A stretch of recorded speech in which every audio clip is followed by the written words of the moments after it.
안녕하세요. 초급 백엔드 스터디 5주차 서비스 계층 강의 녹화 시작하겠습니다.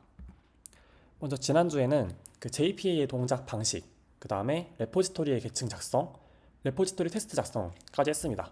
그래서 JPA 동작 방식에 대해서 설명을 하면서 이제 레포지토리 계층이 우리가 그 3주차 엔티티 클래스를 설계를 할 때는 그냥 정말 데이터베이스 저장할 이 테이블을 설계를 했다면은 이런 테이블을 설계를 했다면은 JPA 동작 방식을 배우고 그 다음에 레포지토리 계층을 작성함으로써 실제로 이 테이블 안에다가 우리가 원하는 데이터를 넣고 수정하고 조회하는 이런 과정들을 한번 코드로 구현을 해봤습니다. 그래서 이런 기능을 대신 수행해주는 역할을 하는 친구가 이 JPA라고 하는 친구였고, 이 JPA가 구체적으로 어떤 식으로 동작을 하는지 그 원리에 대해서 간단하게 이야기를 했습니다. 그래서 실제로는 엔티티 매니저라고 하는 객체를 이용해서 이런 동작을 대신 수행한다고 했었고, 그 다음에 JPA가 동작을 할 때는 꼭 트랜잭셔널, 그래서 하나의 트랜잭션 안에서 동작해야 된다라는 이야기도 했었습니다. 이번 주에는 이제 지난주에 만들었던, 정확히는 시험 기간 전이니까 지난 회차 스터디죠. 지난 회차 스터디에서 했었던 그 레포지토리 계층의 코드를 이용해서 서비스 계층을 작성하고 단위 테스트를 작성해 보려고 합니다. 그래서 이 스프링 레이어드 아키텍처 2주차에 이제 한번 보여드렸던 이 아키텍처에서 우리는 지금까지 이 레포지토리 계층 여기까지 만들었고요. 그 다음에 이번 주 스터디를 통해서는 나머지 이 부분 서비스 계층과 레포지토리 계층에게 소통하는 부분, 그 다음에 엔티티 DTO를 가지고 이렇게 소통하는 부분까지 한번 만들어 보도록 하겠습니다.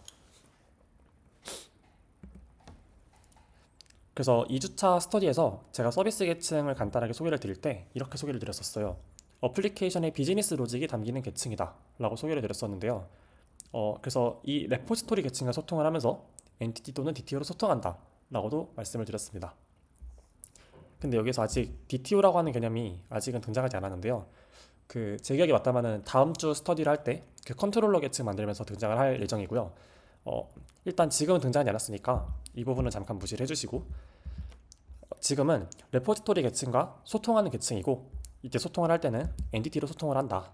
왜냐면은 레포지토리 계층을 통해서 데이터를 뭔가 이렇게 얘를 시켜가지고 데이터 이거 좀 넣어줘, 아니면 좀 데이터 좀 읽어와줘 라고 한다면은 레포지토리 계층이 돌려주는 거는 결국 엔티티라고 하는 클래스에 담아서 보내주고, 그 다음에 엔티티라고 하는 클래스를 통해서 이 데이터를 넣어줘 라고 우리가 요청을 하는 거잖아요. 그래서 엔티티로 소통을 한다 라고 일반적으로 생각을 해주시면 좋을 것 같고요. 그 다음에 서비스 계층은 사실 이 레포지토리 계층과 소통하는 것보다도 이 비즈니스 로직이 담기는 게 굉장히 중요하다고 생각을 합니다. 그래서 이 비즈니스 로직이 담기고 실제 어플리케이션에서 중요한 핵심적인 로직들이 다 이 서비스 계층에 담긴다고 봐주시면 좋을 것 같아요.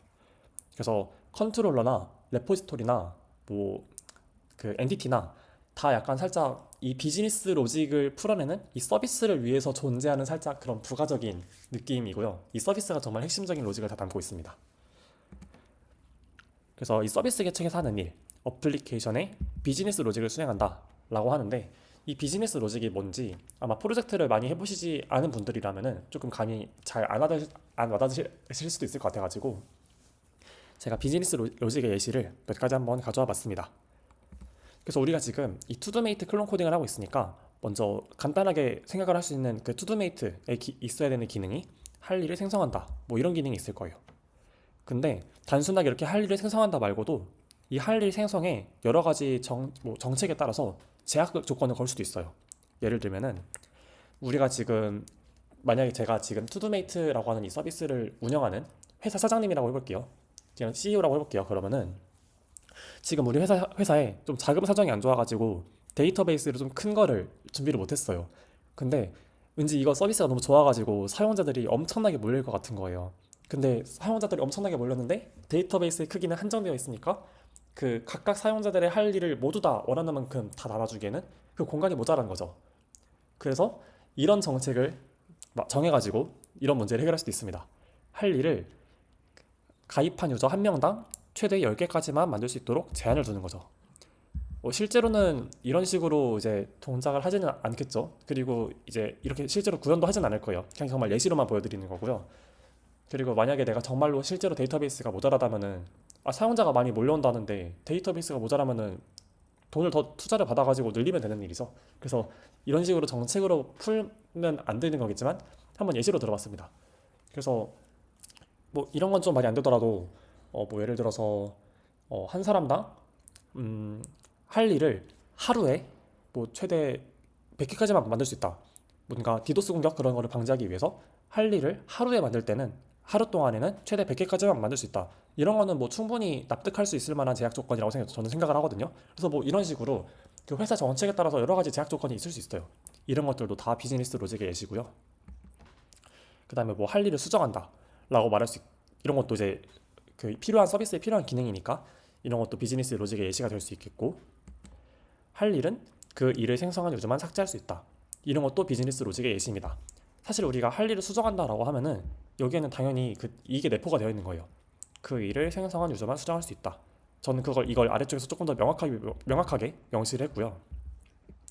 근데 이거를 이제 실제로 코드로 구현을 할 때는 이거를 명시를 하냐 하지 않냐에 따라서 이제 정말 큰 차이가 발생을 합니다.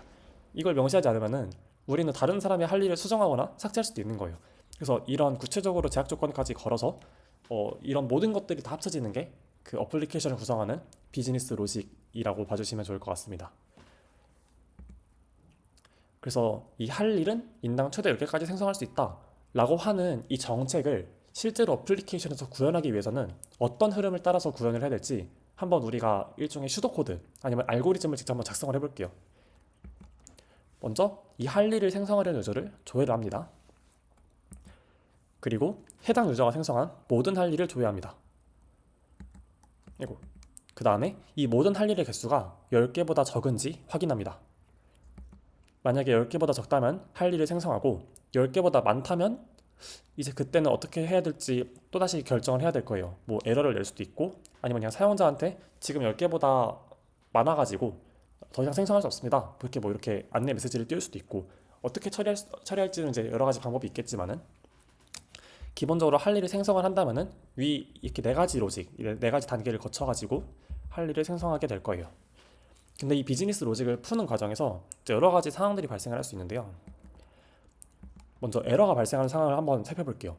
예를 들어서 내가 먼저 첫 번째 단계로 할 일을 생성하려는 유저를 딱 조회를 했어요. 근데 이 유저가 존재하지 않을 수도 있어요. 만약에 로그인을 하지 않았다거나 아니면 내가 회원 탈퇴를 했는데 회원 탈퇴했던 그 유저, 그때 유저 그 아이디로 접근을 한다든가 아니면 해커가 우리 백엔드 서버 API를 사용해가지고 막 이메일 값을 넣어서 막 이렇게 호출을 해보는 거예요.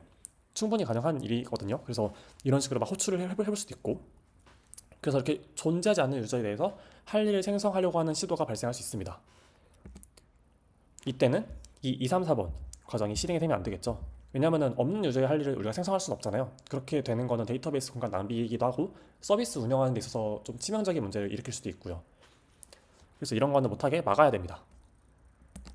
또 다른 예시가 있어요. 서비스 정책에 맞지 않는다면, 그래서 할 일을 생성하려는 유저를 딱 조회를 해서 정말 존재하는 유저네 넘어갔어요. 그래서 그 해당 유저가 생성한 모든 할 일을 조회했더니 모든 할 일의 개수가 10개보다 적은지 확인했더니 10개 이상이었어요. 우리 정책에 맞지 않아요. 그러면은 이때도 뭔가 문제를 딱 감지를 하고 뭔가 이렇게 적절한 처리를 통해서 실제로 이 할 일을 생성하는 일이 일어나지 않도록 만들어줘야 됩니다.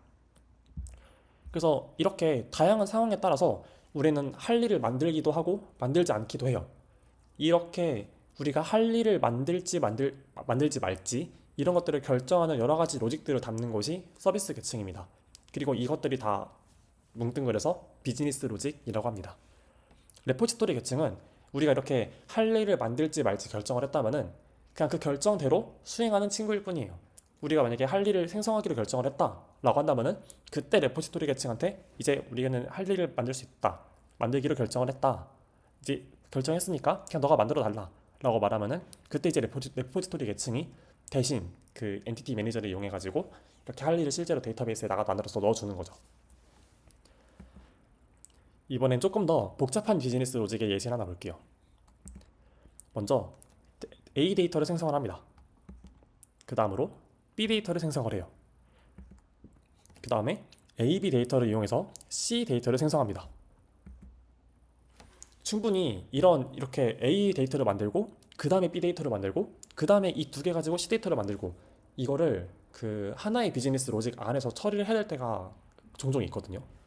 근데 만약에 이때 B 데이터를 만들다가 에러가 발생했다고 해볼게요. 그러면은 우린 이미 이 A 데이터를 생성한다 라고 하면서 그 레포지토리에 세이브 메서드 호출했고, B 데이터를 생성한다 라고 하면서 세이브를 호출을 했는데 그때 레포지토리 계층에서 뭔가 에러가 빵 발생했어요.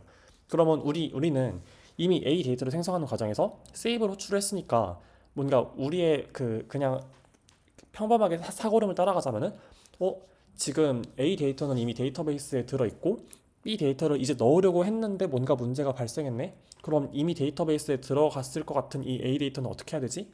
라고 하는 문제가 발생할 수 있습니다. 그래서 이런 거는 사실 엄밀하게 따지면은 프로그램적 버그이고, 그 다음에 이렇게 되면은 오히려 안 되는 경우도 있을 수 있어요. 그래서 이 세 로직은 셋 다 실행이 되거나 셋 다 실행이 되지 않아야 하는 그런 로직이 됩니다. 그래서 복잡한 비즈니스 로직에서는 이렇게 생성과 그 다음에 뭐 수정, 삭제가 이렇게 막 복합적으로 막 이렇게 뒤섞여서 일어나고, 그다음에 이 각각의 순서가 또 이렇게 지켜져야 되고, 이런 여러 가지 복잡한 로직들이 하나의 단계로 이렇게 같이 모두 실행되거나 모두 실행되지 않거나 그래야 되는 경우가 그 프로젝트를 하다 보면은 구현을 하다 보면은 충분히 발생할 수 있습니다. 그래서 이 전체 로직, 이 1, 2, 3이라고 하는 전체 로직은 더 이상 쪼갤 수 없는 원자성을 가진 로직이라고 부를 수 있습니다. 근데 이 서비스 계층은 이 하나의 메서드에 이렇게 원자성을 갖는 로직을 기술을 하고요.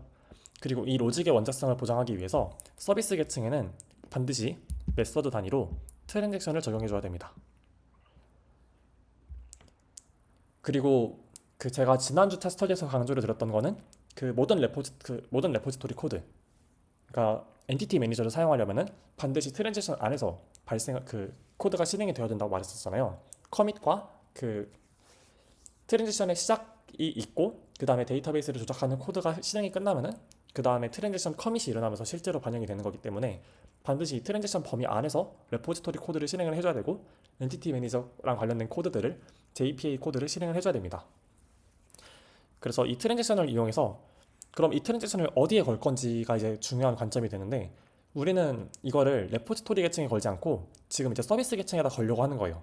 근데 서비스 계층에다가 걸려고 하는 이유가 뭐냐면은 이렇게 하나의 메서드에 원자성을 갖는 로직을 기술하다 보니, 보시면은 우리는 만약에 레포지토리 코드에다가 트랜지션을 걸게 되면은 여기에 트랜지션이 걸리고 여기에 트랜지션이 걸리고 이렇게 따로따로 하나 걸리게 되는 거예요. 그러면 우리가 걱정하는 문제가 발생하는 거죠. A 데이터를 생성했는데 B 데이터를 생성하다가 문제가 발생한다?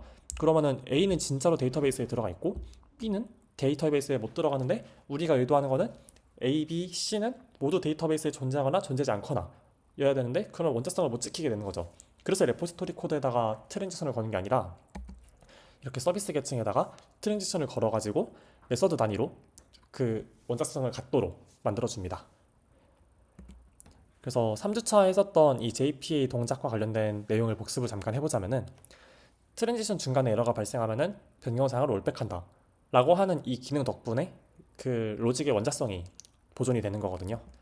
그래서 예를 들어서 내가 만약에 B 객체를 생성한 다음에 기존에 있던 A 객체에다가 B 객체의 연관관계를 추가하겠다 라고 말했는데, 그때 만약에 이 과정에서 에러가 발생하게 되면은 트랜지션 롤백이 발생하면서 이 B 객체를 생성하는 과정도 없던 일이 돼버려서 우리가 원하는 대로 이 B 객체를 생성하고 A 객체에 B 객체 연관관계를 추가하고 이 두 가지 과정이 모두 일어나거나 모두 일어나지 않거나 하게 만들 수 있습니다. 그래서 이제 본격적으로 구현을 해보려고 하는데요. 제가 설명을 조금 잘했는지 모르겠지만은, 그래서 이것만 기억을 해주시면 좋을 것 같습니다. 정말 간단하게만 제 말씀을 드리자면은, 결국 우리는 아직 앞으로 서비스 계층에다가도 이 서비스도 결국 클래스거든요. 그럼 클래스 안에 여러 가지 메서드가 있을 거잖아요. 그럼 서비스 계층에서 작성하는 메서드에는 원자성을 갖는 로직을 기술할 거고요. 그 다음에 이 각각의 로직들은 데이터베이스를 다루는 코드다 보니까 반드시 트랜잭션 안에서 그 기능을 수행해줘야 되는데, 우린 트랜지션을 레포지토리가 아니라 서비스 계층의 각각의 메서드 단위로 걸어주려고 합니다. 그래서 그렇게 앞으로 구현을 한다라고만 생각을 해주셔도 지금은 좋을 것 같습니다. 그래서 한번 직접 실제로 코드로 한번 구현을 해보도록 하겠습니다. 아마 이렇게 말로만 하는 것보다는 그 코드로 보시면은 조금 더 이해가 잘 되실 거라고 생각을 하는데요. 먼저 이제 사실 이 서비스 만드는 것도 지금 제가 여기에는 멤버랑 뭐 투두만 있는데, 그 아마 과제를 하셨다면은 프렌드 막 그런 것까지 다 있으실 것 같아요. 아니면은 자기가 만들었던 뭐 추가적인 엔티티와 관련된 그런 레포지토리 코드도 있으실 거고요. 그래서 그 각각의 또 이제 도메인마다 서비스 계층을 작성을 해주시면 되는데요. 먼저 이번 그 스터디를 하는 동안에는 이 투두 서비스를 한번 같이 만들어 보려고 합니다. 나머지 서비스 만드는 거는 과제로 할 예정이고요. 그래서 한번 이 투두 패키지 안에다가 새로운 클래스를 만들어 볼게요. 투두 서비스라고 하는 그런 클래스를 만들어 주고요. 여기에다가 서비스라고 하는 어노테이션을 씁니다. 이 서비스 계층도요, 이 객체를 중복해서 생성할 필요가 없어요. 왜냐면은 그 객체마다 이제 이 서비스 클래스 안에는 이제 어플리케이션의 핵심적인 비즈니스 로직을 다 메서드로 만들어가지고 다 담아 놓을 텐데, 객체마다 막 서로 다른 로직을 갖는다거나 하는 게 없잖아요. 그렇기 때문에 여러 가지 객체를 중복적으로 만들 필요가 없어요. 모든 객체가 다 똑같은 일을 하는 거거든요. 다 같은 값을 가지고. 그래서 객체를 한 번만 만들어서 그 객체를 재사용할 거기 때문에 이 서비스 클래스도 그 스프링 빈으로 등록을 해서 사용할 예정입니다. 근데 이제 우리가 컴포넌트 스캔 방식으로 빈을 등록을 한다고 했는데, 여기다 이렇게 컴포넌트라고 쓰는 것이 일반적으로는 정석이겠으나, 이 스프링 아키텍처 그거의 구조에 맞춰가지고 똑같이 이렇게 레포지토리처럼 여기도 똑같이 서비스라고 하는 이런 어노테이션이 있습니다. 이 서비스 어노테이션을 타고 들어가 보시면은 이 안쪽에 이렇게 컴포넌트라고 하는, 우리가 컴포넌트 스캔 방식으로 빈을 등록할 때 필요한 그 어노테이션이 미리 내부적으로 적용이 되어 있어요. 그래서 이렇게 서비스라고만 작성을 해주어도 스프링 빈으로 등록되는 효과가 있고, 그래서 여기 이렇게 왼쪽에 보시면은 스프링 빈 아이콘이 존재하는 것을 보실 수 있습니다. 네, 이제 이렇게 투두 서비스 클래스를 만들었고, 이제 이 안에다가 그 서비스 계층은 레포지토리 계층에 의존하니까 레포지토리 계층 빈을 의존성 주입을 받아야겠죠. 그래서 생성자 주입 방식으로 받아보도록 하겠습니다. 투두 레포지토리. 네, 이렇게 필드를 만들어 주시고, 그 다음에 required args constructor라고 하는 롬버기 어노테이션을 사용해서 자동으로 이런 필요한 인자들을 매개 변수로 갖는 생성자를 자동으로 생성해 주도록 하겠습니다. 이렇게 그림에서 보시는 것처럼 네, 이렇게 의존성 주입이 되는 것을 확인하실 수 있고요. 이제 한번 본격적으로 그 서비스의 비즈니스 로직을 풀어서 작성해 보도록 하겠습니다. 그래서 우리는 크게 4가지 기능을 만들려고 하는데요. 당연히 CRUD니까 그 할 일 생성과 그 다음에 할 일 조회, 이거는 이제 특정 멤버의 모든 할 일 조회가 될 거예요. 그 다음에 할 일 수정, 할 일 삭제, 이렇게 4가지 기능을 구현해 보려고 합니다. 먼저 할 일 생성부터 구현을 해보도록 할게요. public void create to do 라고 할게요. 먼저 할 일을 생성을 한다는 건 어떤 뜻이냐면은 데이터가 먼저 주어지고 그 데이터를 레포지토리 계층한테 넘겨서 이 데이터를 그대로 데이터베이스 안에다가 생성을 해줘, 추가를 해줘 라고 말하면 되는 거죠. 그리고 이 스프링 어플리케이션 안에서 데이터의 단위는 엔티티 클래스니까, 엔티티니까 to-do 엔티티, to-do는 new to-do 라고 하는 이 엔티티 객체를 이용해서 이 객체를 to-do 레포지토리에 save 메서드로 호출을 해서 저장하도록 만들면 될 것 같습니다. 근데 이제 여기에다가는 당연히 우리가 그 필요한 데이터들을 넣어야겠죠. 첫 번째 인자로는 컨텐트, 전 이렇게 할 일 데이터를 문자열로 받는 인자를 만들었었고, 그 다음에는 false, 이 할 일이 정말 수행이 되었는지 안 되었는지, 수행을 했다면 체크를 할 것이고 아직 하지 않은 할 일이라면 체크하지 않을 것이고 했던 그 체크드 변수가 들어가고요. 마지막에는 이 할 일을 생성한 유저 정보가 들어갔습니다. 일단 한번 new member 이런 식으로 해볼게요. 그래서 이런 식으로 작성을 하시면은 우리는 컨텐트라고 하는 내용을 가지고 처음에는 할 일 체크가 되지 않은 이 새로운 멤버, 뭔가 new 멤버라고 하는 멤버가 만든 그런 할 일 데이터를 생성을 해서 저장하도록 하는 코드를 호출을 했습니다. 그래서 여기까지 보시면은 서비스 계층을 레포지토리 계층에 의존하니까 생성자 주입 방식으로 의존성을 주입받는 것도 해봤고요. 이렇게 할 일 만드는 것까지 해봤습니다. 그리고 여기 방금 PPT에 나와 있는 것처럼 그 JPA에 있는 코드를 사용하는 모든 코드들은 트랜지션 안에서 동작을 해야 되기 때문에 이렇게 트랜지셔널이라고 하는 어노테이션을 사용하시면 되고요. 여기 추천이 2가지가 뜨는데 위에 있는 스프링 프레임워크에 있는 이 트랜지셔널, 이거를 사용하시면 됩니다. 이제 이렇게 해주시면 기능이 동작을 할 텐데요. 근데 지금 보시면은 우리는 결국 이 서비스를 통해서 할 일을 생성을 할 때 이렇게 임의로 콘텐트, 그다음에 이 뉴 멤버 이런 식으로 임의로 하드 코딩된 데이터를 넣어서 생성하려고 하는 게 목적이 아니라 이렇게 우리가 생성하려고 하는 데이터에 실제 들어갈 값들은 클라이언트, 즉 프론트엔드가 우리한테 보내줘야 되는 데이터예요. 그래서 어떻게 하면 되냐면요. 스트링 컨텐트 그 다음에 롱 멤버 아이디 이런 식으로 우리가 정말 데이터를 생성하는 데 필요한 그 안에다 실제로 집어넣을 데이터는 클라이언트가 우리한테 보내주도록 이렇게 매개 변수로 받도록 이렇게 설정을 해서 넘겨주도록 만듭니다. 컨텐트. 근데 이제 이때 우리가 필요한 거는 이 멤버 객체인데 그 클라이언트한테 멤버 객체 전체를 달라고 할 필요는 사실 없어요. 왜냐면은 멤버 객체에 대한 데이터는 우리가 데이터베이스에 가지고 있기 때문에 그 멤버 객체 데이터 하나를 식별할 수 있는 기본 키값 하나만 받으면은 우리는 그 데이터베이스에 직접 조회를 해가지고 데이터를 얻을 수 있고요. 그래서 이렇게 멤버 아이디만 받도록 만듭니다.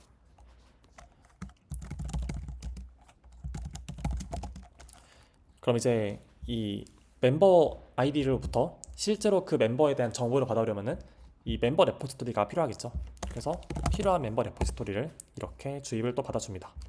그다음에 멤버 레포지토리에서 이제 find by id를 통해서 멤버 id를 넘겨서 멤버 데이터를 얻어오려고 하는데 제가 지금 아직 이 find by id를 안 만들었어요. 이게 그 지난 회차 스터디에서 마지막으로 했던 그 코드인데 이거 제가 지금 만들지 않아서 이거는 빠르게 만들도록 하겠습니다. 이거 find by id long id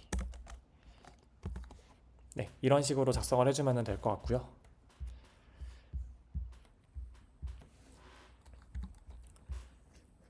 이렇게 우리가 조회한 멤버를 뉴 멤버 대신에 넣어주도록 하면 될 것 같습니다. 네, 이렇게 하면 될 것 같고 이제 여기에다가 한 가지 더 하고 싶은 건 어떤 거냐면요. 지금 저희가 이 투두 객체, 투두 데이터를 생성을 할 때 이 isChecked라고 하는 필드에다가 false라고 하는 값을 우리가 명시적으로 정해서 넣어주고 있어요. 근데 사실 생각을 해보면은 최초에 생성된 투두 할 일 데이터는 당연히 그 값이 기본 값이 false거든요. 우리가 할 일을 만들자마자 그 할 일을 수행했을 리가 없잖아요.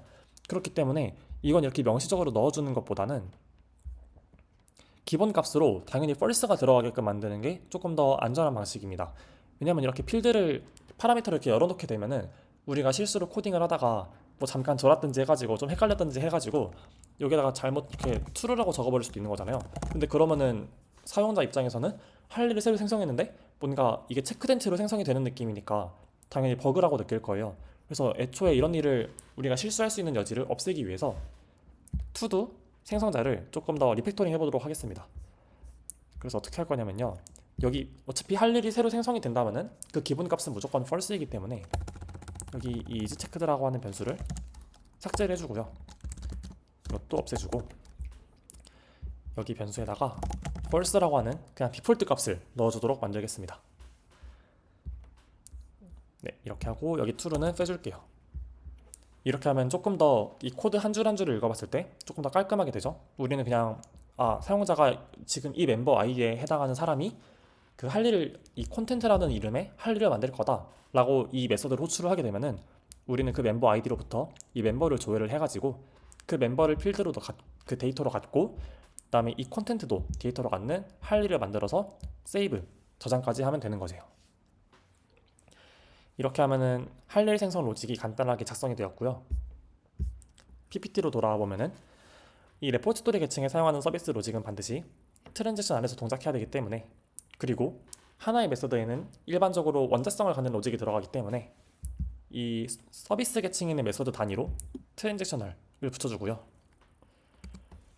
그 다음에 이 컨텐트 유저라고 하는 이 속성을 매번 하드코딩 할 수 없으니 사실 컨텐츠랑 유저는 당연히 하드코딩 하면 안 되겠죠. 클라이언트한테서 받아와서 그 다음에 받아온 값을 넣어줘야 되는 값이기 때문에 이렇게 리팩토링을 했습니다. 그래서 컨텐츠랑 유저는 클라이언트가 제공하는 정보이므로 컨트롤러부터 받아서 저장하도록 수정을 했고요. 그 다음에 유저 정보는 그 모든 유저 정보를 통으로 받는 게 아니라 유저 아이디만 받은 뒤에 이 서비스 계층 안에서 아이디를 가지고 유저를 조회해서 조회한 그 데이터를 저장하도록 만들 수 있습니다. 그 다음에 이즈체크드 속성은 투도 객체를 생성할 때 당연히 기본값이 false이기 때문에 생성자에서 이 매개 변수를 제거하고 기본값을 지정해 주도록 했습니다. 그래서 이렇게 수정이 되었고요. 이제 한번 예외 처리를 해보도록 할게요. 우리가 이제 그 할 일을 생성하는 그 네 가지 과정, 사실 그때는 네 가지 과정이라고 했지만 거기서는 그 할 일을 인당 최대 10개까지만 만들 수 있다 라고 했던 그 흐름을 살펴봤잖아요. 근데 그 인당 10개까지 하는 거는 당연히 말이 안 되는 정책이니까 구현하지 않을 거고요. 근데 거기에서 우리가 한 가지 처리해야 되는 조건이 하나 있었어요. 뭐였냐면은 여기에서도 공통적으로 적용이 되는데, 우리가 조회하려고 하는 이 멤버 아이디가 존재하지 않는 멤버의 멤버 아이디 값을 임의로 넘겨왔을 수도 있습니다. 클라이언트가 실수를 했든 아니면 해커가 악의적으로 임의의 막 멤버 값을 막 집어넣어서 보냈든, 그래서 여기에 존재하지 않는 멤버 아이디 값이 충분히 들어올 수 있고요. 우리는 그 경우의 수를 미리 체크를 해서 적당하게 에러가 발생하도록 로직을 처리를 해줘야 됩니다. 어떻게 할 거냐면요, 만약에 이 find by id라고 하는 로직을 타고 들어가 보면은 여기 안에서 em.find를 호출하고 있어요.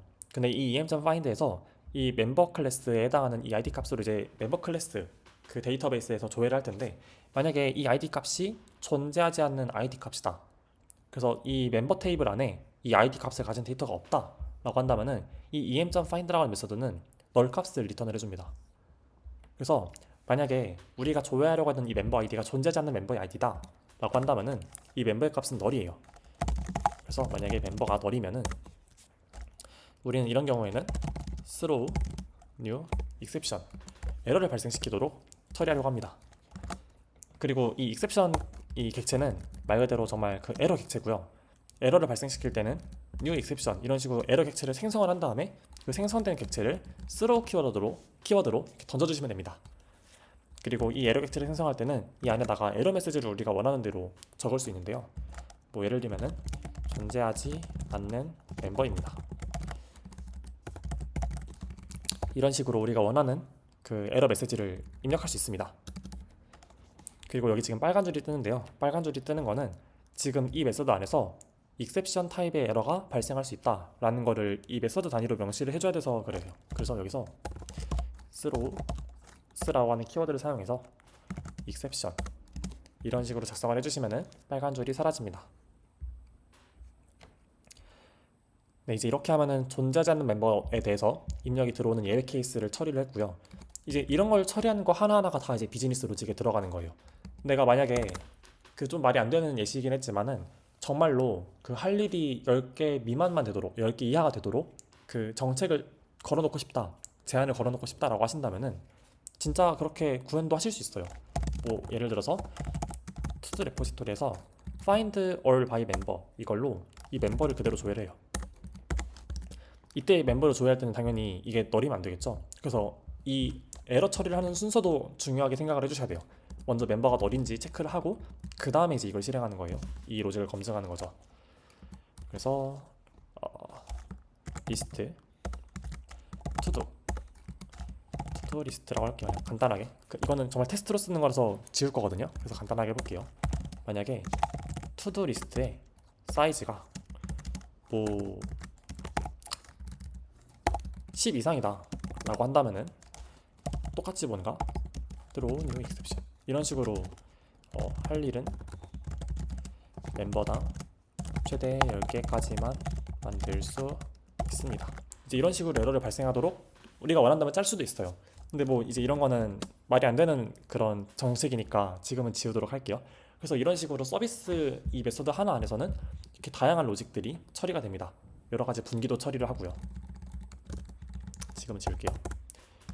네, 그래서 이런 여러 가지 비즈니스 로직들이 들어가는 게 서비스 계층이고요. 우리는 지금 이렇게 해가지고 할 일을 생성하는 비즈니스 로직을 처리하는 서비스 메소드 하나를 만들어 봤습니다.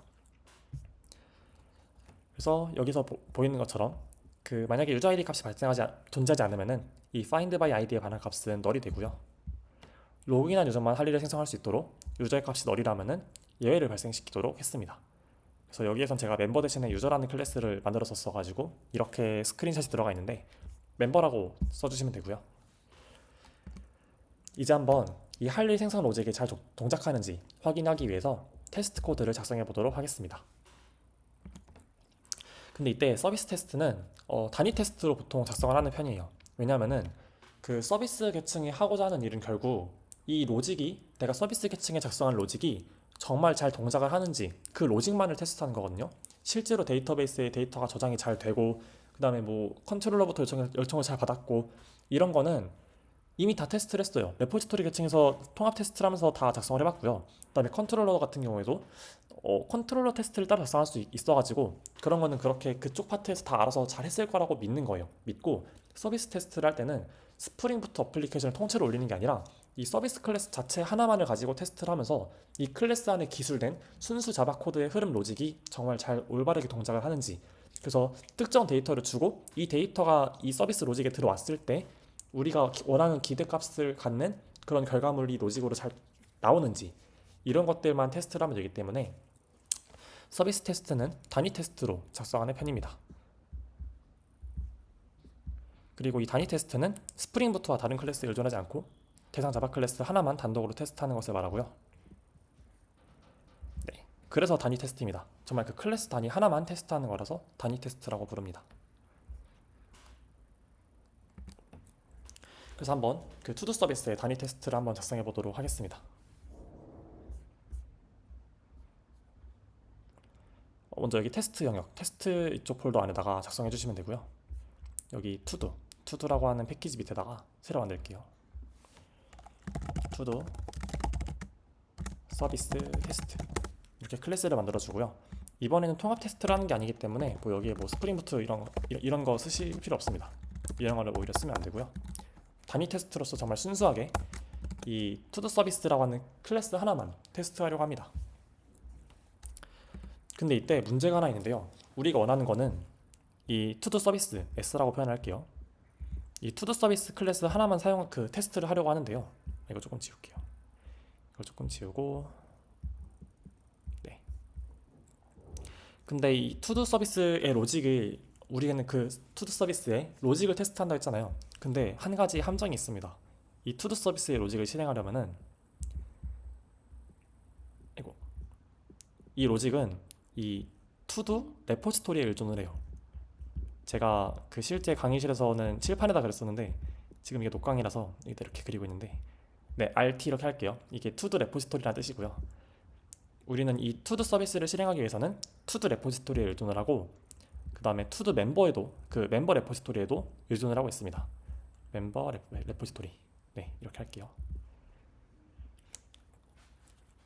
그래서 아이러니하게 우리는 이 투두 서비스라고 하는 이 클래스 하나만을 테스트라고 했는데 이 클래스의 기능이 동작하기 위해서 필요한 그 투두 레포지토리랑 멤버 레포지토리라고 하는 그 외부 객체를 가져와야만 이 투두 서비스를 테스트할 수 있다는 뭔가 모순이 발생하게 됩니다.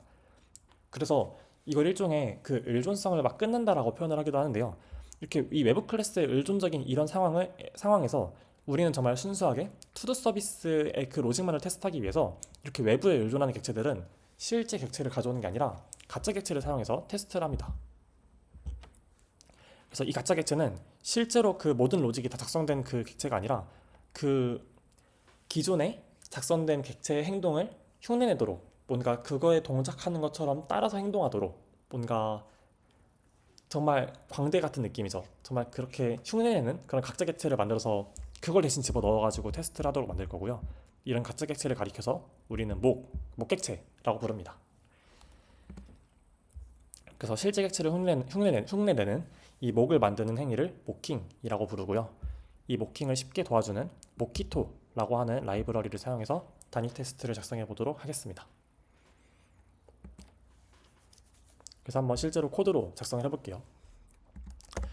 먼저 이 모키토라고 하는 라이브러리를 사용하기 위해서는 extend with이라고 하는 어노테이션을 사용하시면 되고 이 안에다가 모키토 extension class라고 하는 클래스를 넣어주시면은 이제 이 테스트 클래스 안에서 그 모키토 라이브러리를 사용할 수 있게 됩니다. 그 다음에 우리는 지금 그 테스트를 하려고 하는 게 투두 서비스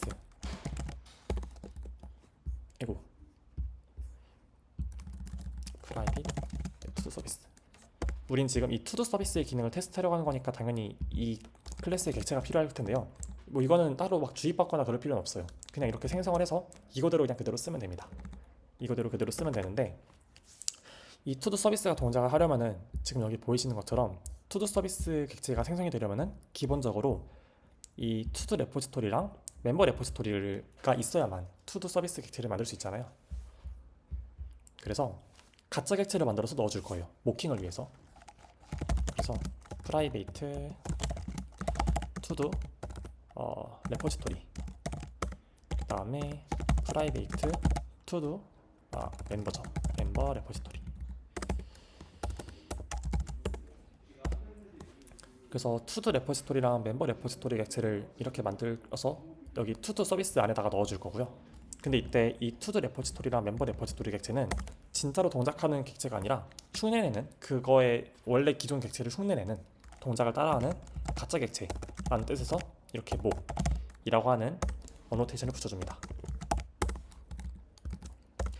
그리고 이 투두 서비스 안에는 이렇게 모킹된 객체들을 집어 넣어줘야 되기 때문에, 의존성을 주입해줘야 되기 때문에 인젝트 복스라고 하는 어노테이션을 사용해서 가짜 객체를 주입할 수 있습니다. 이제 이러면은 단위 테스트 준비가 모두 끝났고요. 한번 테스트를 작성을 해볼게요. 우리는 지금 그 할 일을 생성하는 테스트를 작성하는 거니까 어떻게 할 거냐면은 public void create to do test 이런 식으로 작성을 해볼게요. 여기 안에다가 이제 to do 서비스에 이 save, create to do 이 메서드를 이제 호출을 해가지고 뭔가 이 할 일이 생성되는 로직이 정말 잘 우리가 원하는 대로 동작을 하는지 테스트를 하려고 하는데요. 이제 테스트를 어떤 식으로 할 거냐면은, 이 로직이 흐름이 실행이 되면서 실제로 뭔가 데이터베이스에 뭔가 조작이 가해진다거나 그러진 않아요. 그래서 그 단위 테스트를 할 때 뭔가 데이터베이스를 확인하는 식으로 테스트를 작성할 수 없기 때문에 우리는 어떤 식으로 테스트를 할 거냐면은, 만약에 이 to-do, 이 create to-do 해가지고 이 메서드가 잘 호출이, 우리가 의도대로 원하는 대로 호출이 되었다면은 결국 마지막에 가서는 이 to-do 레포지토리에 이 save라는 메서드가 호출이 됐을 거잖아요. 그래서 이 to-do 레포지토리에 save라고 하는 메서드가 호출이 되었냐 안 되었냐, 이거를 가지고 그 올바르게 실행이 되는지 저장이 되는지 테스트를 해보려고 합니다. 그래서 한번 이어서 테스트를 작성을 해보면요.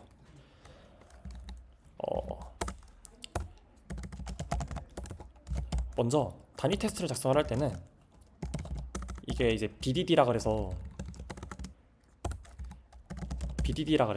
뭐 Behavior Driven 뭐 Development 막 이런 식으로 뭐 행동 기반 개발 방법 뭐 이런 방법론이 있어요. 근데 그런 방법론에 따라 가지고 이제 테스트를 작성하는 방법인데요. 이렇게 테스트를 작성할 때 크게 given, when, then 이렇게 세 가지 구문으로 나눠 가지고 테스트를 작성하는 방식이에요. 그래서 기분에다가는 테스트를 실행할 때 필요한 기본 환경 세팅을 해주고요. 그래서 말 그대로 테스트를 실행하기 전에 미리 주어지는 것, 기분이란 뜻이고, 그 다음에 우리가 테스트하려는 그 동작을 실행하는 것이 왼절이고요. 된절에서는 그 동작이 실행되었을 때 우리가 기대하는 결과가 올바르게 나오는지 확인하는 공간이 이 된절입니다. 그래서 이 to do 서비스의 create to do라고 하는 메서드를 호출하는 부분은 사실 왼절에 들어가게 되고요. 우리가 테스트하려는 그 동작이 이 to do 서비스의 create to do니까요. 그리고 뭔가 이제 우리가 의도하는 결과에 맞는지 검증하는 부분을 이 된절에다가 써줄 거고, 기분절에는 이 코드가 실행되기에 앞서서 필요한 뭔가 일종의 기본값 세팅 같은 것들을 이 위쪽에서 해줄 예정입니다. 먼저 이 create to do를 실행을 하려면은 여기에다가 뭔가 데이터를 넘겨야겠죠. 그냥 우리가 임의대로 그냥 뭐 콘텐트 그 다음에 멤버 아이디를 넘기는 거였으니까 뭐 1을 이런 식으로 넘겨보도록 할게요. 그러면은 이 단위 테스트를 그 코드를 작성하실 때는 이 메서드의 흐름을 따라가 보시면 돼요. 단위 테스트다 보니까 실제로 이 멤버 레포지토리랑 투두 레포지토리 코드가 동작을 하지 않거든요. 모킹 객체라서, 가짜 객체라서 이런 메서드들이 실제로 동작을 하지 않아요. 그래서 이런 메서드들이 호출이 되었을 때 뭔가 이 메서드들의 실행 결과를 우리가 임의대로 이 메서드가 호출되었을 때는 이런 반응값을 내도록 우리가 임의대로 지정을 해줘야 됩니다. 이제 그렇게 해서 모킹 객체 어떻게 동작을 흉내내야 될지 우리가 그걸 미리 기술을 해주고요. 그래서 한번 해볼게요. 먼저 create to do라고 하는 메소드가 실행이 되다 보면은 제일 맨 처음에 멤버 레포지토리에서 find by id로 이 멤버가 존재하는지를 찾아요. 그 동작을 한번 흉내내도록 만들어 보도록 하겠습니다. 그래서 이 동작을 정의를 할 때 사용하는 게 bdd 모키토에 given이라고 하는 메소드가 있습니다. 여기에다가 멤버 레포지토리에서 find by id라고 하는 이 메소드를 호출을 했을 때 어떤 것을 반환값으로 돌려줄지를 우리가 임의대로 정할 수 있어요. 우리는 지금 이 create to do 테스트를 통해서 성공적으로 그 할 일 데이터가 생성이 되는지를 테스트하는 것이기 때문에 우리가 이 메소드를 호출했을 때는 어떤 멤버든 좋으니까 널이 아닌, 널 값이 아닌 임의의 멤버가 그 반환되기를 우리는 기대하고 있어요. 그래서 여기에다가 new member, 뭐 이거 1L은 없어도 괜찮고 new member, 네, 이렇게 해서 임의의 멤버를 생성해서 반환해 주도록 하겠습니다. 그래서 이게 무슨 뜻이냐면요, 그 멤버 레포지토리에서 find by id 그리고 그 매개 변수로 1L이라고 하는 매개 변수를 담은 find by id가 호출이 되게 되면은 그때는 이 멤버 객체를 임의로 생성을 해서 반환하도록 하겠다. 그렇게 동작을 흉내내도록 우리가 모킹 객체의 동작을 지정을 해주겠다라는 뜻입니다. 그래서 이렇게 목객체의 그 동작을 우리가 임의대로 지정을 하면은 이제 이 상태에서 이 create to do를 실행을 했을 때는 맨 처음에 이게 실행이 될 텐데 그때는 new 멤버였던 그 멤버 객체가 반환이 돼서 여기 멤버 변수에 들어올 거예요. 그러면은 멤버 값이 널이 아니니까 이 create to do, 이 to do 데이터를 뭔가 생성을 해서 to do 레포지토리에 save 메소드까지 정상적으로 호출이 되겠죠.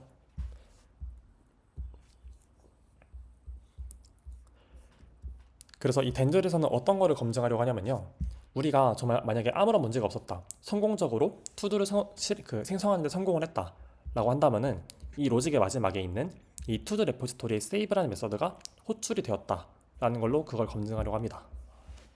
그래서 이건 어떻게 하냐면요, 모키토에서 그 verify라고 하는 메서드가 있습니다. 이것도 bdd 모키토로 나오는데 verify 라고 해주고 메서드를 가져와 줍니다.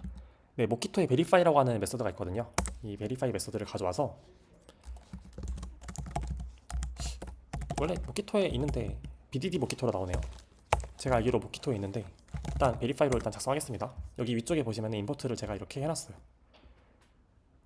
여기 위쪽에 bdd로 들어가나 보네요. 근데 여기 있죠. 모키토 verify. 네, 이렇게 임포트를 해줬고요. 이 verify 메서드로는 어떤 거를 검증을 할 수 있냐면은 특정 메서드의 호출 여부 아니면 호출 횟수 이런 것들을 검증할 수 있어요. 그래서 만약에 성공적으로 그 모든 게 다 동작이 잘 되었다라고 한다면은 to-do 레포지토리에서 이 save라고 하는 메서드가 잘 호출이 됐을 테니까 to-do 레포지토리에서 save라고 하는 메서드가 호출이 됐을 것이다 라는 걸 검증하는 거고요. 이때 모키토에 이 times라고 하는 그 메서드가 있는데요, 여기에서 이 메서드가 몇 번 호출되었는지를 검증할 수 있어요. 그래서 여기 times에 1을 넣어주시고 이 save에다가는 any라고 하는 객체를 넣어주시고 이 안쪽에다가는 to_class 이렇게 작성을 해주시면 됩니다.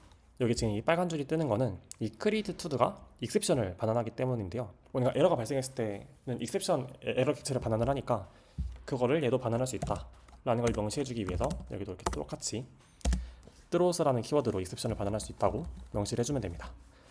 이렇게 하면은 작성이 끝났습니다. 그러니까 이게 지금 좀 처음 작성하는 거라서 제가 좀 설명을 잘 못했을 것 같은데요, 지금 이 완성된 코드를 보면서 한 번 더 설명을 드려볼게요. 이게 어떻게 동작을 하는 거냐면요, 일단 먼저 기분절로 이 create to do를 실행하기 전에 우리가 뭔가 필요한 그런 사전 그런 모킹 객체의 동작이라든지 아니면 필요한 데이터 같은 것들을 미리 다 세팅을 하는 게 이 기분절에서 하는 일이에요. 그래서 우리는 멤버 레포지토리에 find by id로 1L이라는 값이 넘어오는 그 메서드가 호출이 되는 순간 그냥 묻지도 따지지도 않고 그냥 이 new 멤버를 반환하도록 모킹 객체, 흉내내는 가짜 객체의 그 동작을 우리는 임의대로 지정을 해놔요. 그래서 멤버 레포지토리라는 이 가짜 객체는 이 메서드가 호출이 되는 순간 가짜 객체의 동작을 우리가 지정해 주는 거죠. 그게 이 코드가 하는 일이고요. 그러면 이렇게 create to가 호출이 되었을 때 이 안에 내부적으로 멤버 레포지토리에 find by id가 이렇게 실행이 돼가지고 호출이 될 때 실제로 이 멤버 레포지토리에 우리가 만든 그 객체가 실행되는 게 아니라 우리가 모킹 객체로 만들어서 가짜 객체를 넘겼을 때 그 가짜 객체에서 이걸 호출을 해가지고 동작을 하는 거죠. 그래서 이쪽 첫 번째, 이 21번째 줄이 실행이 될 때는 우리가 여기 기본절에서 준 것처럼 뭔가 임의의 새로운 객체를 반환하도록 동작을 할 거예요. 그럼 이제 임의의 new 멤버라고 하는 실제로 뭔가 객체가 반환이 되었으니까 이 멤버가 어딘지 체크하는 부분을 지나갔을 때는 통과를 할 거고요. 뭔가 멤버 객체의 데이터가 존재하니까요. 그 다음에 이 아래로 내려서 이 투두 객체를 생성하고 투두 레포지토리에 세이브를 호출하면서 뭔가 동작하는 코드가 실행이 될 텐데 이 투두 레포지토리 역시 지금은 가짜 객체이기 때문에 그 동작을 뭔가 우리가 지정을 해주거나 검증을 해야 돼요.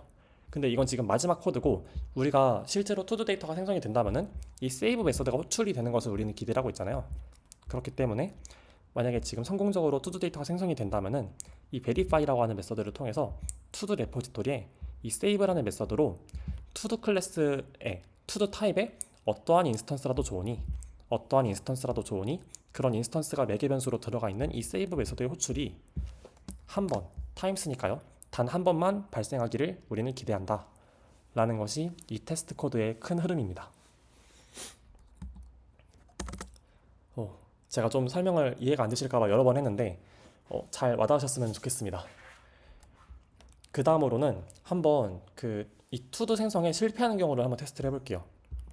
이 투두 생성에 실패하는 경우는 여기 멤버 값, 우리가 이 멤버 아이디로 조회하는 이 멤버 값이 존재하지 않는 멤버일 때 이런 에러가 발생해야 되거든요. 발생하면서 실패를 하는데 정말 이렇게 에러가 잘 발생을 하는지 이 실패하는 경우의 테스트를 한번 작성해 보도록 할게요.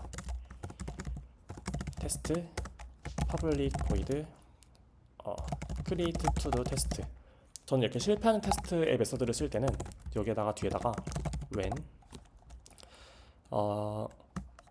member id does not exist 이런 식으로 그 실패에 대한 이유를 구체적으로 적어주는 편입니다.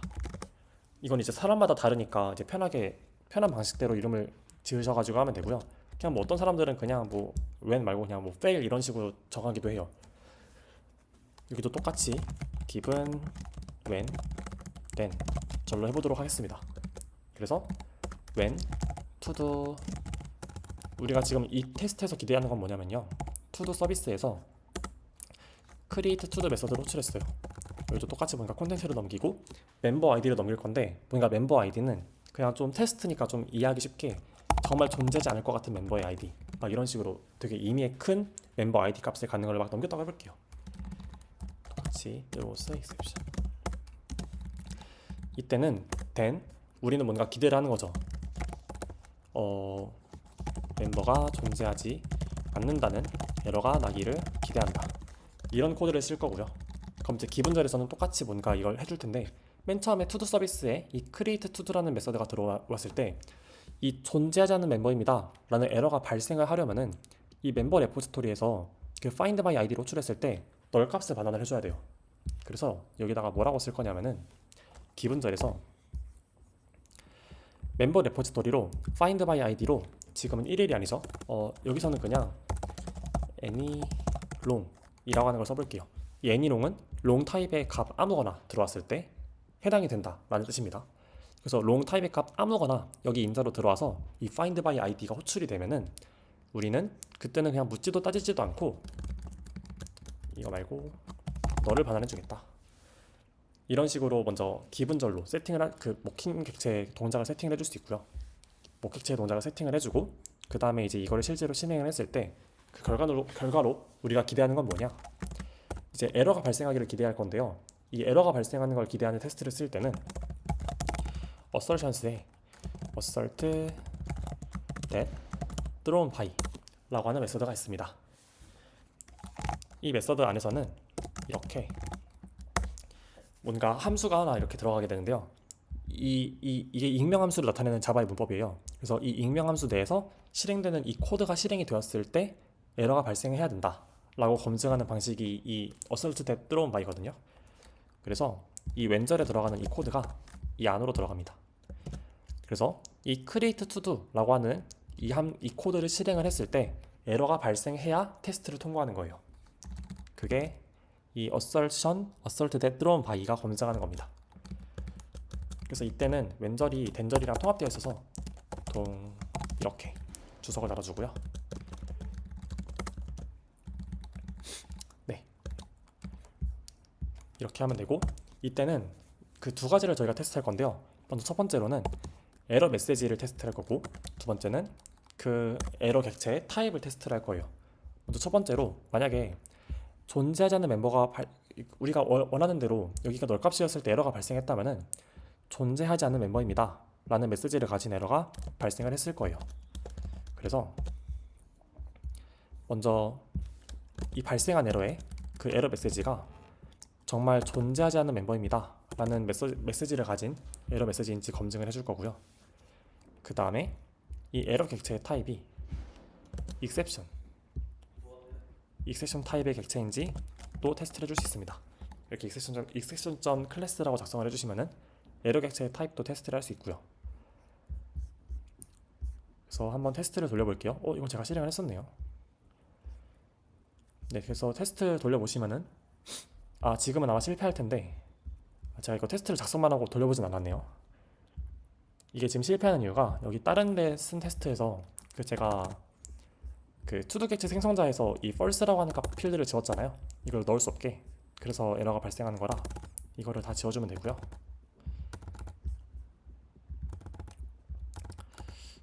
다 지우도록 하겠습니다. 다 지워주고 네, 이러면 동작을 할 것 같은데 한번 다시 돌려볼게요. 이거는 할 일 생성에 성공하는 테스트. 네, 테스트가 통과하는 걸 알 수 있고요. 혹시 이거 그냥 통과하는 거 아니야? 궁금하신 분들은 이거 이렇게 개수를 바꿔보세요. 그러면은 여기다 이렇게 2라고 적은 거는 이 save라고 하는 메서드가 2번 호출되기를 기대한다는 뜻이거든요. 근데 실제로는 한 번밖에 호출 안 됐잖아요. 그래서 테스트가 실패하는 걸 알 수 있어요. 그래서 여기는 1이어야 되고요. 여기 위에도 고쳐보시면은 와닿으실 수 있을 거예요. 이 find by id에 1L이라고 하는 게 그런 메서드의 파라미터가 넘겨진 그런 메서드의 호출이 발생했을 때의 동작을 미리 사전에 세팅한 거거든요. 근데 만약에 여기다가 EL이라고 했어요. 그러면은 실제로는 EL이라고 하는 동작이 호출되지 않거든요. 그래서 이건 이 1일이라고 하는 거에 대한 호출 동작이 정의되지 않았기 때문에 너 아직 모킹 객체한테 그 모든 동작을 다 정해주지 않았어 라고 하면서 뭔가 이런 스트릭 스터빙 얼규먼트 미스매치라고 하는 에러가 발생합니다. 그래서 이 1L에 대한 동작이 지금 발생을 했으니까 너가 지금 모킹 객체한테 정의해준 그 동작 중에서 이 1L을 호출할 수 있는 동작이 존재하지 않아 라는 식으로 에러가 발생해서 또 에러가 발생합니다. 테스트가 실패합니다. 네, 그래서 다 원래대로 해주고 돌리시면 테스트가 성공한 걸 알 수 있고요. 여기 아래쪽도 한번 돌려볼게요. 여기는 만약에 그 멤버 레포지토리에서 find by id를 했을 때 널이 반환됐다면은 그때는 존재하지 않는 멤버입니다 라는 에러 메시지를 가진 에러가 발생해야 된다 라는 거를 검증하는 코드를 이렇게 쓸 수 있습니다. 이게 모키토 라이브러리를 제가 맨 처음 설명드리는 거다 보니까 좀 설명을 되게 자세하게 하면서 되게 길어졌는데요. 그 다음부터는 할 일 조회, 할 일 수정, 할 일 삭제 이런 부분들은 다 똑같이 작성하시면 되거든요. 그래서 그때 그 뒷부분에 있는 부분들은 이 테스트 코드 작성하는 부분을 설명을 따로 생략을 하고 그 서비스 코드만 작성하고 강의를 마치도록 하겠습니다. 그래서 서비스 테스트 extend with annotation을 사용해서 테스트 클래스에 모키토를 적용해주고 목이라고 하는 annotation을 사용해서 주입할 객체를 모킹하고 그 다음에 inject mocks를 사용해서 우리 이렇게 모킹한 객체들 이 두 개를 이 투두 서비스를 생성할 때 주입을 해줍니다. 안쪽에다가 주입을 해줍니다. 이것들을 그 다음에 given이라고 하는 메서드가 있는데 이 given이라는 메서드로 목객체의 특정 메서드를 호출했을 때 그 반환값을 임의로 지정을 할 수 있고요. 동작을 흉내내는 객체니까 어떻게 흉내내라 라고 지정을 해주는 거예요. 그리고 verify 메서드로는 목객체의 특정 메서드를 몇 번 호출했는지 그런 횟수들을 검증할 수 있습니다. 그래서 할 일 생성에 성공하면은 이 투두 레포지토리에 이 save라고 하는 메서드가 한 번 호출될 테니까 그거를 이렇게 검증해 줬고요. 만약에 존재하지 않는 유저라서 이렇게 그 find by id에서 너를 반환했다면은 그때는 존재하지 않는 유저 id입니다. 뭐 이런 식으로 우리가 정했던 그 에러가 발생하도록 검증을 할 수 있습니다. 이제는 할 일 조회 테스트가 아니라 서비스 코드를 작성해 볼게요. 할 일 생성이 되게 길었죠. 이게 테스트 코드에 대한 설명 때문에 그런데요. 여기 뒤에 3개는 따로 테스트 코드를 여기서 직접 쓰는 걸 보여드리진 않을게요. 앞에 했던 거랑 똑같이 하면 돼서요. 그래서 여기서는 서비스 코드만 작성해 보도록 하겠습니다. 똑같이 트랜잭션을 걸고 public void 이번에는 get all to do 뭐 이런 식으로 메소드를 써볼게요. 이때는 이제 특정 멤버의 모든 할 일을 조회하는 거기 때문에 클라이언트로부터 그 멤버의 정보를 받아와야 돼요. 그래서 멤버 아이디를 받아오고요. 멤버는 멤버. 똑같이 멤버 레포지토리에서 조회를 해옵니다. 그리고 이때도 똑같이 검증을 해줘야겠죠. 이 멤버가 정말 존재하는지 검증을 해줘야 되고, 여기서 exception이라는 에러를 내보내고 있으니까 throws exception 똑같이 해주고요. 그 다음에 이 아래쪽에서는 to the repository에 find all by member 라고 해서 이 멤버가 가지고 있는 모든 할 일을 조회하는 코드를 실행하면 됩니다. 이때 우리는 이 조회한 모든 데이터를 클라이언트한테 되돌려줘야 되잖아요. 반환을 해줘야 되니까 반환 타입의 void 대신에 list 이고 to do 이런 식으로 해서 이 값을 리턴해 주도록 만들게요. 이러면 조회한 모든 데이터를 서비스 코드에서 반환을 해주겠죠. 네, 이렇게 하면 되고, 한번 로직을 보시면은 똑같이 작성된 걸 볼 수 있어요. 여기선 제가 유저 레포지토리라고 했는데 뭐 멤버 레포지토리에서 유저를 조회해가지고 그 유저가 존재하지 않으면은 에러를 내고, 존재한다면은 그 유저가 가진 모든 할 일을 조회해서 반환한다. 이렇게 똑같이 로직을 작성을 했고요. 근데 이제 이 트랜잭셔널 같은 경우에는 이렇게 데이터를 조회만 하는 경우에는 여기에다가 read only 옵션을 주는 것을 권장드립니다. 이렇게 read only true라고 주게 되면은 이 트랜잭션 안에서는 데이터의 변경이 일어났을 때 에러가 발생합니다. 그래서 데이터의 변경이 일어날 수 없도록 그 코드상으로 이렇게 미리 안전하게 강제를 해놓는 게 좋습니다. 그래서 조회만 하는 로직을 작성할 때는 이렇게 read only를 걸어주는 것이 좋고, 이렇게 read only를 걸어놓은 상태에서 그 데이터를 수정하려고 한다거나 아니면은 뭔가 추가를 하려고 한다거나 라는 일이 발생하게 되면은 저도 이걸 돌려봐야 알 것 같은데 에러가 발생하거나 아니면은 동작을 하지 않거나, 그렇게 추가가 되지 않거나 삭제가 되지 않거나 이런 식으로 동작을 하지 않거나 둘 중 한 가지 방식으로 동작을 할 거예요. 그래서 이렇게 코드상으로 안전하게 read only 옵션을 줌으로써 막을 수 있습니다. 이번에는 할 일 수정에 대해서 좀 작성해 볼게요. 똑같이 트랜잭션을 걸고 public void update to do. 이번엔 여기에다가 우리가 특정한 to do 데이터 하나를 수정하려면은 그 to do 데이터의 id 값을 알아야겠죠. 그래서 long to do id 이런 식으로 메서드 파라미터를 받고 to do 데이터를 조회해 볼게요. 하나를. 또는 to do 레포지토리에서 find by id로 to do id 해서 우리가 수정하려고 하는 to do 데이터를 조회한 다음에, 그 다음에 기본적으로는 뭐 to do의 update 컨텐트를 호출을 해서 내용을 수정하면 될 것 같아요.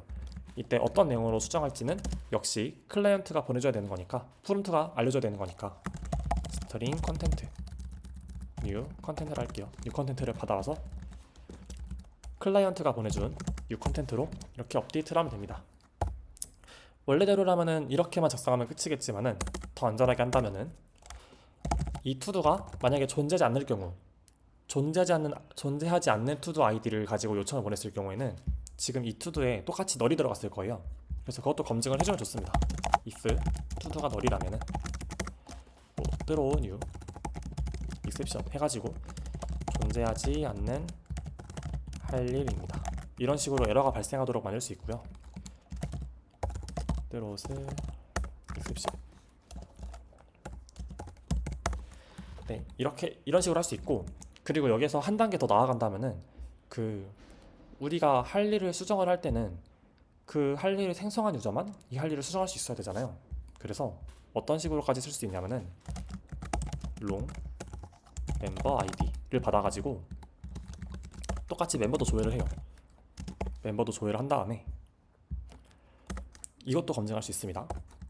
만약에 먼저 멤버가 존재하지 않는다면은 그것도 이제 에러를 내야겠죠. 똑같이 에러를 내야 되고, 만약에 투두 객체에 멤버랑 지금 우리가 조회해온 이 멤버랑 다르다면은, 즉 이 할 일을 생성한 유저 멤버가 아닌 거죠. 이 요청을 보낸 멤버가 다른 멤버의 할 일을 수정하려고 했다면은 똑같이 에러를 내야 될 거예요. throw new exception, 다른 유저의 할 일을 수정할 수 없습니다. 이런 식으로. 그래서 여러 가지 경우의 수를 생각을 해보고 그 경우의 수에서 각각 뭔가 우리가 의도하지 않은 동작이 일어나지 않게끔 꼼꼼하게 에러 처리를 해주는 것이 이 서비스 계층에서 해야 되는 핵심적인 역할입니다. 그래서 이렇게까지 로직을 작성할 수 있을 것 같고요. 제가 강의록에서는 할 일 조회는 이렇게 리드 올리 투로 주는 것만 기억을 해주시면 되고, 그 다음에 할 일 수정할 때 제가 강의록에서는 이렇게 그 별다른 예외 처리를 추가적으로 하지 않았거든요. 근데 이제 엄밀하게 명세를 구현한다면은 조회한 투두가 현재 로그인한 투두의 유저의 투두인지도 검증을 하는 게 좋기 때문에 이런 식으로 검증 코드를 작성할 수 있습니다. 마지막으로 할 일 삭제에 대한 메서드를 작성을 하고 마치도록 할게요. public void, 여기도 똑같이 걸어주셔야 되죠. 트랜잭션을. 할 일 수정이나 삭제는 데이터베이스의 변경이 일어나는 트랜잭션이기 때문에 리드 올리를 주실 필요가 없어요. 오히려 주시면 안 됩니다. 그리고 public void delete to-do 뭐 이런 식으로 할게요. 이때도 삭제하려고 하는 to-do를 받아야겠죠. 그 to-do의 아이디를 받아야겠죠. to-do 아이디를 받아서 to-do는 find to-do 레포지토리에서 find by id, to-do id 이제 이런 식으로 받아와서 to-do 레포지토리에 delete를 호출하면 되는데, 제가 이때 만들 때 그 delete by id로 만들었어요. 그래서 사실 여기다가 이렇게만 하면 끝나긴 하거든요. 이렇게 안 하고. 근데 엄밀하게 말하면은 이거는 조금 위험한 코드긴 합니다. 왜냐하면 이 안에서는 내부적으로 이 to-do id가 존재하지 않는 to-do id일 때 이 to-do에 널이 들어간다 했잖아요. 근데 이 em.remove에 널이 들어가면은 에러가 발생하거든요. 그래서 사실 이 레포지토리 코드는 좀 안전한 코드는 아니에요. 안전한 코드는 아니지만 아니기 때문에 원래대로라면은 이렇게 하는 것보다는 이 to-do 레포지토리 여기에 들어갔을 때 여기 안에서 만약에 if to-do는 널이라면은 이런 식으로 이 안에서 예외 로직을 작성을 해주거나, 아니면은 delete by id 말고 그냥 뭐 이렇게 임의로 public void delete 라고 하는, 그냥 to도를 직접 받아가지고 em.remove로 이 to도를 지우는 이런 메서드를 만들어서 여기서 to도가 널인지를 검증을 한 다음에 to-do 레포지토리에서 delete to-do 뭐 이런 식으로 작성을 해볼 수도 있을 것 같아요. 네, 이때는 이걸 조회해야겠죠. 네, 이런 식으로 작성하는 게 조금 더 안전한 방법이긴 합니다.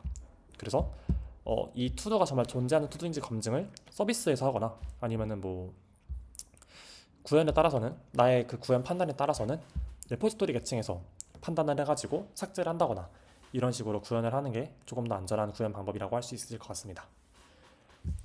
제가 강의록에서는 그냥 기존에 있는 로직만 그냥 그대로 가져다 썼어요. 그래서 사실 엄밀하게는 이 to-do id가 정말 존재하는 to-do의 id인지 검증하는 과정을 서비스 또는 레포지토리에서 경우에 맞게 나의 판단에 맞춰서 구현까지 해주는 게 더 안전한 로직입니다. 그리고 여기에 더해서 여기에도 삭제하려는 to-do가 현재 로그인한 유저의 to-do인지 검증하는 것도 해주는 게 좋겠죠. 네, 실제로 구현은 하지 않을게요. 여기 위에서 한 거랑 똑같이 하면 되니까요. 그래서 이렇게 이번 주에 모든 그 주제를 다 다뤄봤고요. 그래서 이번 주에 뭐 했는지를 정리를 간단하게 해보면은, 먼저 서비스 계층을 구현을 했어요. 그리고 그 서비스 계층의 단위 테스트, 유닛 테스트라고도 하는데 유닛 테스트, 테스트까지 작성을 해봤습니다. 그래서 서비스 계층에 대해서 정리를 간단하게 하자면은, 그 우리가 작성한 레포지토리 계층의 기능을 이용해서 실제로 우리가 뭐 정책상 정한 아니면은 어플리케이션 기능상으로 정한 그런 필요한 기능들을 수행하는 그런 비즈니스 로직을 풀어내는 역할을 하는 게 서비스 계층이었고, 그다음에 이 서비스 계층이 작성한 그런 비즈니스 로직들, 그 프로그램 로직들의 흐름을 테스트하기 위해서 서비스 계층만 단독으로 테스트하는 유닛 테스트, 단위 테스트를 작성을 하기도 했습니다. 그래서 단위 테스트를 작성을 할 때는 모키토라고 하는 라이브러리를 사용해서 목객체라는 가짜 객체를 주입해서 단위 테스트를 진행을 했습니다. 그래서 이제 이번 주 과제로는 이제 지금은 투두 도메인에 대한 그런 서비스만 만들었는데, 아마 유저랑, 여기선 유저라고 했는데 멤버겠죠? 멤버랑 그 다음에 프렌드와 같이 아마 여러분이 만드신 다른 그런 엔티티라든지 레포지토리 코드가 있을 거예요. 그럼 그쪽 도메인에 대해서도 똑같이 서비스 계층을 만들어 주시고요. 그 다음에 그 서비스 계층에 대한 단위 테스트를 작성하는 것이 이번 주 과제입니다. 그래서 단위 테스트 작성을 하실 때는 사실 이게 되게 좀 번거롭고 귀찮으실 수 있겠지만은, 이 단위 테스트를 잘 작성을 해 놓을수록 내가 앞으로 추가적인 기능들을 여러 가지 개발을 할 때 좀 더 프로그램의 안정성을 더 높이고 그 담보를 얻어갈 수 있는, 그 안전을 보장할 수 있는 그런 이점들을 얻어가기 때문에 테스트 코드를 꼭 꼼꼼하게 작성하시는 습관을 들이셨으면 좋겠습니다. 그래서 많이 귀찮고 번거로우시겠지만은 네, 잘 작성을 해주시면 좋을 것 같고요. 그리고 이 프로젝트 과제 명세에 없는 정책 같은 경우에는 직접 내가 정책을 이미도 정해가지고 테스트를 작성하시면 좋을 것 같아요. 그래서 예를 들어서 이거는 제가 그 어제 스터디할 때도 말씀드렸던 건데, 뭐 예를 들어서 회원가입을 할 때 이제 내가 유저 그런 엔티티에다가 비밀번호 필드를 만들었어요. 근데 그 비밀번호 필드에다가 비밀번호를 저장을 할 때 최소한 8글자 이상을 저장하도록 하고 싶다라고 한다면은, 유저를 생성하기 전에 그 사용자가 넘겨온 그 데이터의 비밀번호 필드 값이 정말 8글자 이상인지 검증하고 나서 생성을 한다든지, 이런 식으로 서비스 로직에서 좀 다양한 검증 로직들을 도입을 해보셨으면 좋겠습니다. 그래서 내가 정말 이 투두메이트라고 하는 서비스를 운영한다 라고 생각을 해보시고, 내가 이걸 운영을 한다면은 어떤 정책들을 도입할 수 있을 것인지, 그리고 그런 정책들을 도입을 한다면은 어떻게 코드를 구현할 수 있을 것인지, 이런 것들을 고민을 해보시면서 과제를 해보시면은 더 도움이 될 거라고 생각을 합니다. 그래서 프로젝트 명세는 여기에도 슬라이드가 똑같이 있으니까 참고해서 만들어주시면 좋을 것 같고, 이것까지 해서 5주차 스터디를 마치도록 하겠습니다. 혹시라도 질문 있으시면 편하게 DM이나 뭐 여러 가지 연락 수단으로 연락 주시면은 제가 힘나는 데까지 도와드리도록 하겠습니다. 네, 여기까지 하겠습니다. 감사합니다.